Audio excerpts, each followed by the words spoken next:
చైతన్యరథం ప్రేక్షకులకు స్వాగతం, నమస్కారం. 10 రోజుల క్రితం సైబర్ క్రైమ్ వారు గోరంట్ల మాధవ్కు నోటీసులు ఇచ్చిన సంగతి మనకు తెలిసిందే. సోషల్ మీడియా వేదికగా అనుచిత వ్యాఖ్యలు చేసినందుకు గాను ఆయన్ని ఈరోజు విచారణకు రమ్మని ఆదేశించి 41A నోటీసులు ఇవ్వడం జరిగింది. ఈరోజు గోరంట్ల మాధవ్ హాజరు అయ్యే అవకాశం కనపడట్లేదు.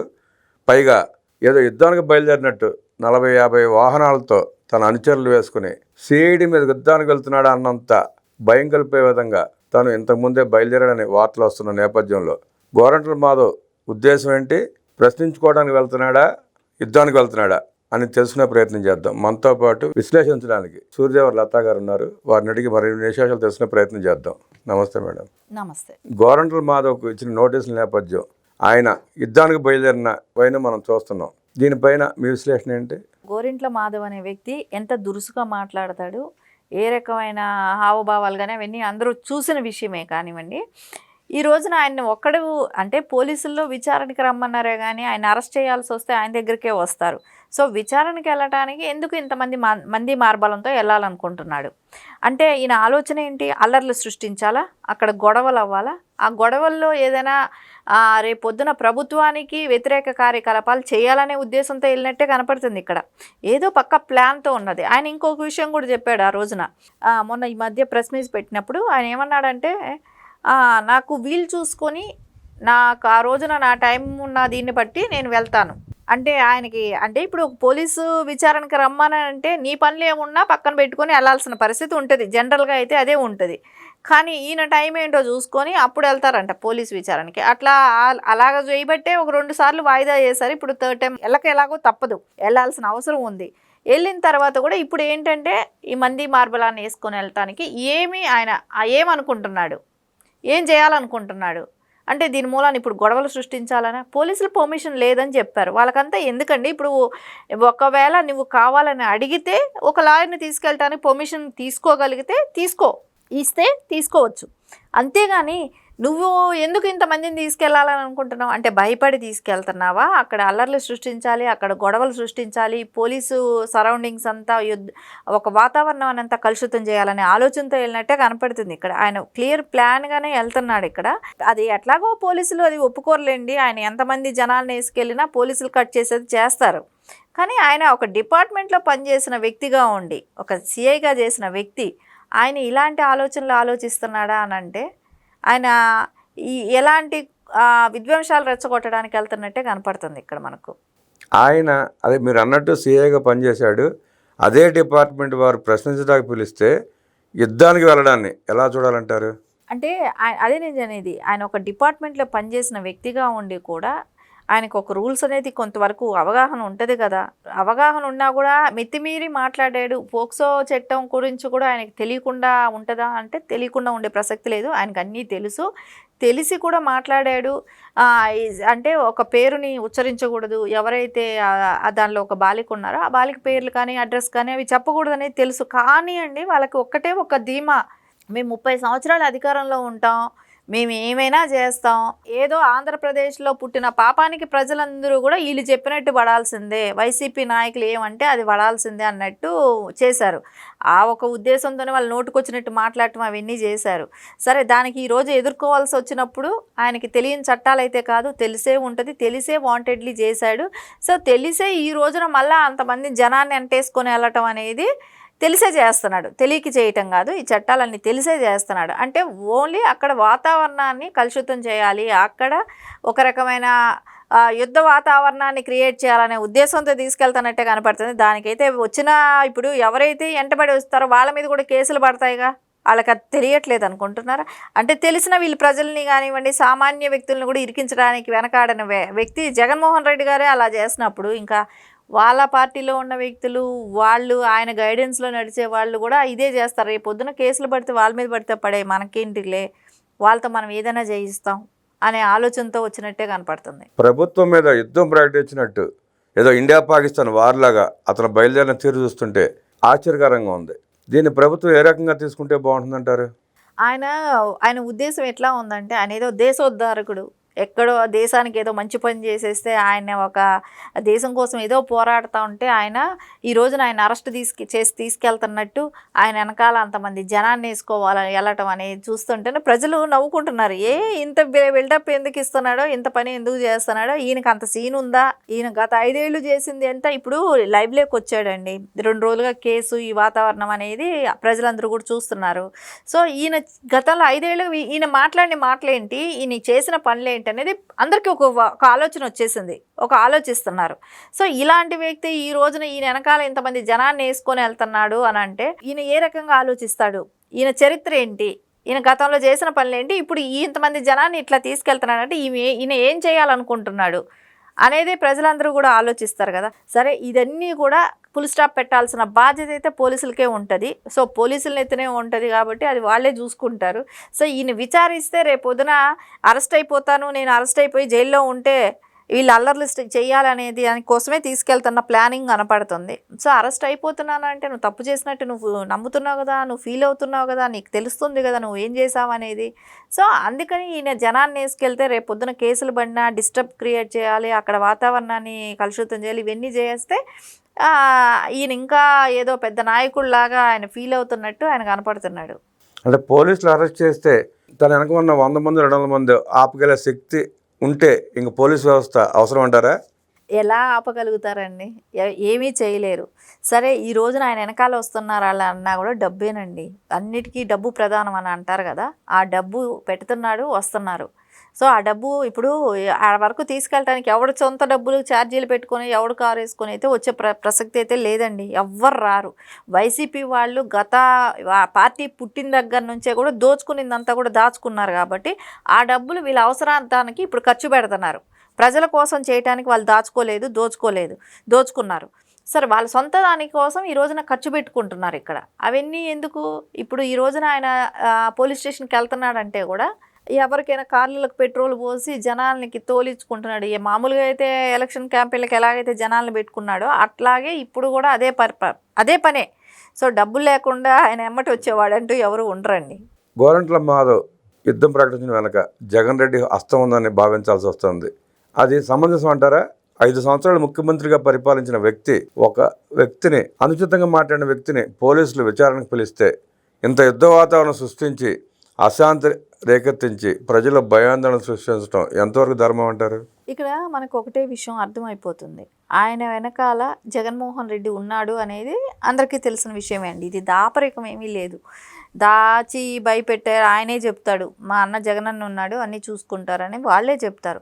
సరే ఇప్పుడు అరెస్ట్ అయిన వాళ్ళు కానివ్వండి, కేసులు పడిన వాళ్ళే కానివ్వండి, ఇప్పుడు జైల్లో ఉండే వాళ్ళే కానివ్వండి, బెయిల్ మీద బయట వచ్చిన వాళ్ళే కానివ్వండి, ఇంకా రేపు భవిష్యత్తులో ఎలబోయే వాళ్ళే కానివ్వండి, వీళ్ళందరూ వెనకాల ఉండి చేయించింది ఎవరు? సజ్జల ఎవరు డైరెక్షన్లో నడుస్తాడు?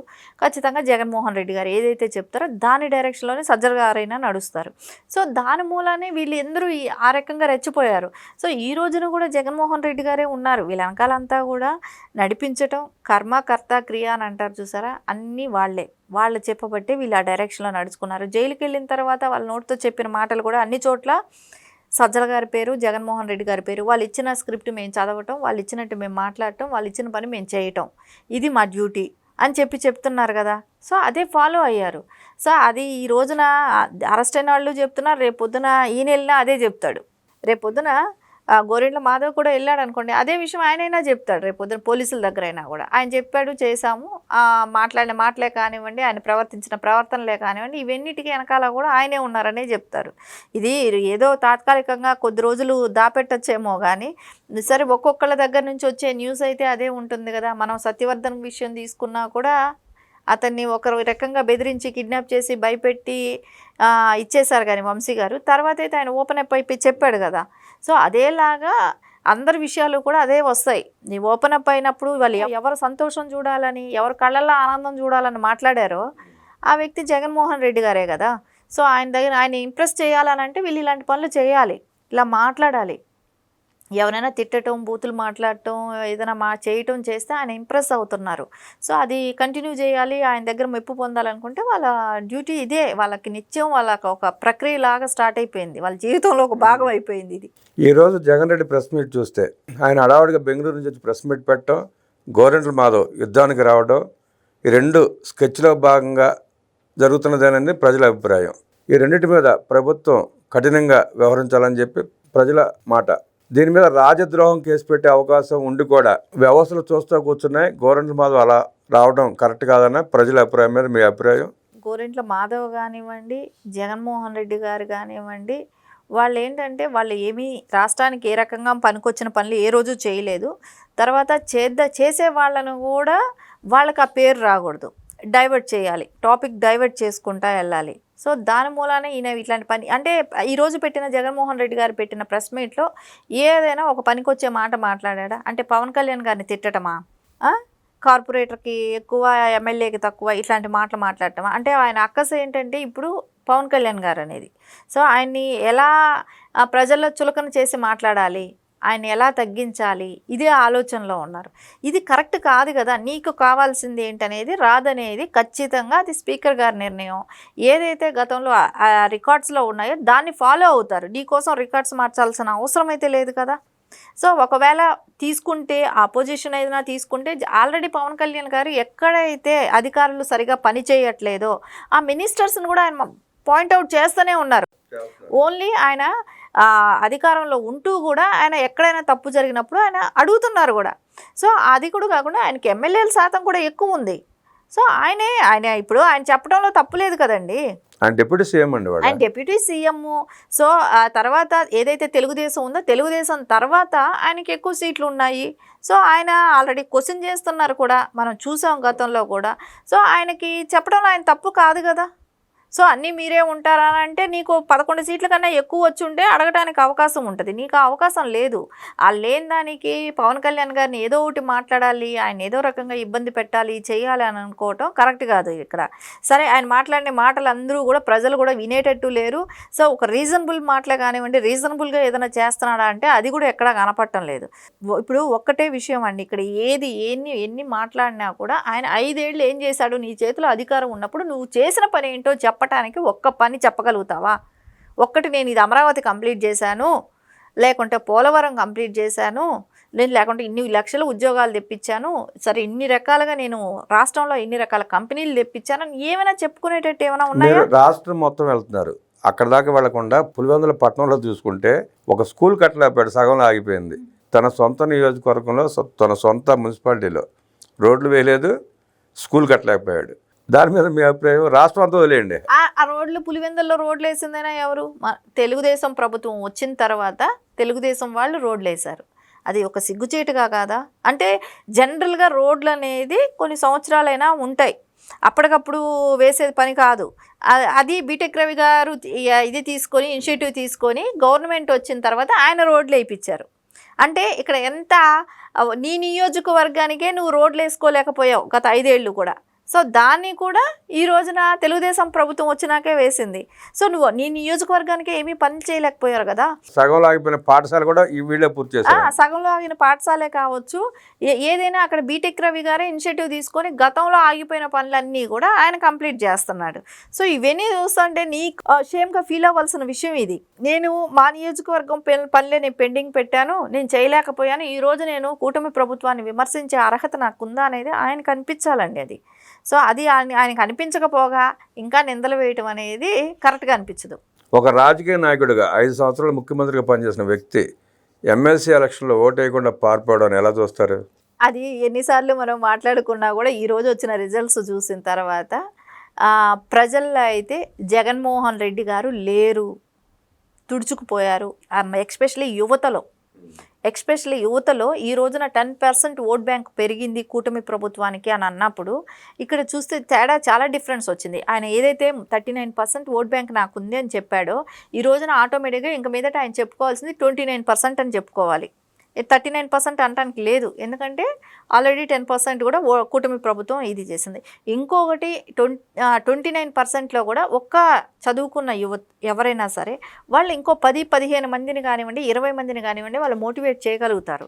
సో వాళ్ళ కుటుంబ సభ్యుల ఓటే కావచ్చు ఇంకొకరు మోటివేట్ చేశారంటే ఆ పర్సంటేజ్ కూడా పెరిగింది అని అంటే, ఇంకో 20% పెరిగింది అంటే వాళ్ళ వైసీపీ ఓట్ బ్యాంక్ ఎంత ఉంటుందో మీరు ఒకసారి ఆలోచించండి. 10% కూడా ఉండదు.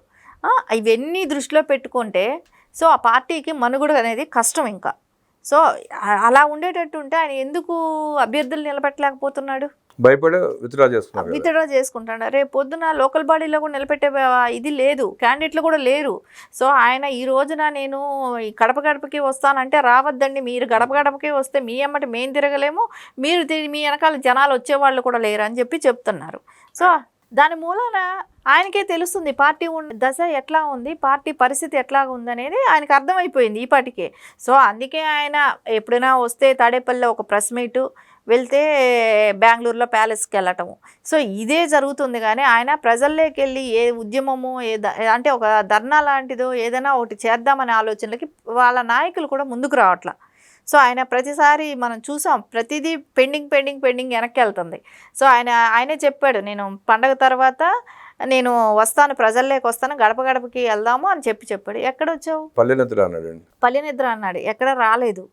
సో ఇది ప్రతిసారి పండగ అన్నాడు, తర్వాత జనవరి తర్వాత ఫస్ట్ అన్నాడు, దాని తర్వాత పండగ తర్వాత అన్నాడు, దాని తర్వాత మంత్ ఎండింగ్ అన్నాడు. రైతు పోరుతో స్టార్ట్ చేశాడు, రైతులు ఎవరు రాకపోతే క్యాన్సిల్ చేసుకున్నాడు. తర్వాత పల్లె నిద్ర అన్నాడు, అది క్యాన్సిల్. లండన్ పోయి పడుకుని వచ్చాడు. తర్వాత ఫీజు రియంబర్స్మెంట్ పోర్ అన్నాడు, 3 సార్లు వాయిదాలు పడింది. 3 సార్లు వాయిదా పడింది. ఈ మిర్చి యార్డుకి వెళ్ళారు, మిర్చి యార్డులో దొంగలు పడ్డారు. ఆ మిర్చి యార్డులో మీ వైసీపీ నాయకులే ఎత్తుకొచ్చేసారు. అది ప్రజల దృష్టికి బాగా క్లియర్ కట్గా వెళ్ళింది కాబట్టి వాళ్ళకి అనిపించింది ఇది కరెక్ట్ కాదు, ఇంకా మళ్ళా రాష్ట్రంలో దొంగలు పడి దోచుకోవటానికి ఎందుకు అవకాశం ఇవ్వాలని ప్రజలు ఆలోచించారు, యువత ఆలోచించింది ఎస్పెషలీ. దాని రిజల్ట్సే ఈ రోజున అంత మనకు రావటం కూడా. అంటే ఈ రోజున ఇంత బాగా ఎమ్మెల్సీ ఎలక్షన్లలో రిజల్ట్స్ రావడానికి కారణం కూడా యువత చాలా బాగా ఆలోచిస్తుంది. గత వారం రోజులుగా వరదని కళ్యాణి, నటి రోజా, శ్యామల వీళ్ళు తదితర నాయకులు మాట్లాడుతూ మా నాయకుడికి ప్రతిపక్ష నేత హోదా ఇస్తే అసెంబ్లీకి వచ్చి పోరాడడానికి, ప్రశ్నించడానికి అవకాశం ఉందని చెప్పి జనాన్ని వంచే ప్రయత్నం చేస్తున్నారు. ఇంకా ఆ ప్రతిపక్ష నేత హోదా కూడా లేకుండా అసెంబ్లీకి వచ్చి శాసనసభ పక్ష నేతగా కూడా ప్రశ్నించే అవకాశం ఉంది జగన్మోహన్ రెడ్డికి. అలా పోరాడకుండా కేవలం నారా లోకేష్కి భయపడి మాత్రమే అసెంబ్లీకి వెళ్ళలేకపోతున్నాడు. ఇవన్నీ పిడివాదం, వంకలని చెప్పి ప్రజలు అనుకుంటున్నారు. దాన్ని మీరు ఎలా విశ్లేషిస్తారు? ఇప్పుడు అక్కడ ఒక్కటేనండి, ఆయనకి అసెంబ్లీకి రావటం ఇష్టం ఉండదు, ఇష్టం లేదు కూడా. ఎందుకంటారు? ఎందుకంటే గతంలో చేసిన పనులన్నీ అలాంటివే కదా. గతంలో ఇప్పుడు ఆయనకి అక్కడికి వెళ్ళిన వెంటనే ఆడ 11 నిమిషాలు టైం స్పెండ్ చేయలేకపోయాడు. 11 మంది 11 నిమిషాలు కూడా స్పెండ్ చేయడానికి కష్టపడ్డారు. 11 గంటలకు వెళ్ళాడు, 11 నిమిషాలకి వెళ్ళిపోయాడు. ఆయనకి 11 బాగా కలిసి వచ్చేసింది. సో అంతకు మించి ఆయన మనిషికి 1 నిమిషం ఉన్నట్టు, అంటే కూడగట్టుకొని 11 మంది నీ కోసం 1 నిమిషం, నీ కోసం 1 నిమిషం, నీ కోసం 1 నిమిషం, అట్లా 11 మంది మాట్లాడుకున్నారో ఏమిటో తెలియదు. ఆ 11 నిమిషాలే ఉన్నారు. టైమర్ పెట్టుకుని పారిపోయారు. సరే ఇవన్నీ కూడా ఆయన గతంలో మాట్లాడిన మాటలు. అక్కడ చాలా మందిని ఆయన ఎదుర్కోవాల్సి వస్తుంది. అచ్చెన్నాయుడు గారిని, లోకేష్ గారిని, బాబు గారిని, పవన్ కళ్యాణ్ గారిని, RRR గారిని, ఇట్లా ప్రతి ఒక్కళ్ళని కూడా ఆయన కించపరిచి మాట్లాడాడు. సో ఆయన ఒక పద్ధతితో ఉచ్చరించిన మాటలు ఏవీ లేవు అక్కడ. అవన్నీ కూడా అందరూ కూడా, అంటే నేను కొంతమంది పేర్లే తీసుకున్నాను, ఇంకా అందరి పేర్లు కూడా తీసుకోలేదు. తీసుకుంటే చాలామందివి. ఎందుకంటే అక్కడ అసెంబ్లీలో అందరి మీద కేసులు ఉన్నాయి కదండి, లేని వాళ్ళు ఎవరు? అందరి మీద కేసులు ఉన్నాయి. కేసులో పక్కనండి ఆయన చేసిన అవినీతి ఇంకో పక్కన ఫైల్స్ గుట్టలుగా పెరిగిపోయి ఉన్నాయి. ఎందుకు కేసులు అనేది నేను ఎవరి కోసం అంటే ఎమ్మెల్యేల మీద కేసులు ఉన్నాయి. ఇప్పుడు ఉన్న ఎమ్మెల్యేలు అందరి మీద ఎందుకు కక్ష కాబట్టి అందరి మీద ఎమ్మెల్యేల మీద కేసులు పెట్టారు. అందరు టీడీపీ నాయకుల మీద 70,000 మంది కార్యకర్తలు కావచ్చు, నాయకులు కావచ్చు, అందరి మీద, ఒక్క కార్యకర్తల మీద 70,000 మంది కార్యకర్తల మీద నువ్వు కేసులు ఫిరాయించాడు. అంటే ఈరోజు చెప్తున్నారు అన్నీ కక్షపూరిత రాజకీయాలు అంటున్నాడు. ఇన్ని వేల మంది మీద ఎట్లా ఉన్నాయి చెప్పండి కేసులు? అప్పుడు వాళ్ళు చేసింది నీతివంత పాలన. ఈ రోజున ఎవరిని ఎక్కడ ఎందుకు అరెస్ట్ చేస్తారన్న ప్రతిదీ కూడా ప్రజలకు చూపిస్తున్నాం. ప్రజలకి కరెక్ట్గా తెలుస్తుంది ఏం చేస్తే వీళ్ళు జైలుకి వెళ్ళారనేది. ప్రతిదీ మీ ప్రూఫ్లు పెట్టే మీ అరెస్టులు అనేది జరుగుతుంది. ఎక్కడా కూడా కక్షపూరిత రాజకీయాలు అనేది నారా చంద్రబాబు నాయుడు గారు కానివ్వండి, పవన్ కళ్యాణ్ గారే కానివ్వండి, లోకేష్ గారే కానివ్వండి, ఎవరు కూడా ప్రోత్సహించరు. సో అక్కడ ఏదైతే ఉందో, నిజాలు ఏదైతే కనపడుతున్నాయో దాన్ని బట్టే వాళ్ళు అరెస్టులు అవుతున్నారు. అసెంబ్లీకి వస్తే తన దోపిడీ మీద, అరాచకాల మీద, దౌర్జన్యాల మీద నారా లోకేష్ ప్రశ్నించే ప్రశ్నలకు సమాధానం చెప్పలేక జగన్ రెడ్డి పారిపోతున్నాడంటూ విశ్లేషించిన సూర్యదేవర లతా గారికి ధన్యవాదాలు తెలియజేస్తూ నమస్కారం.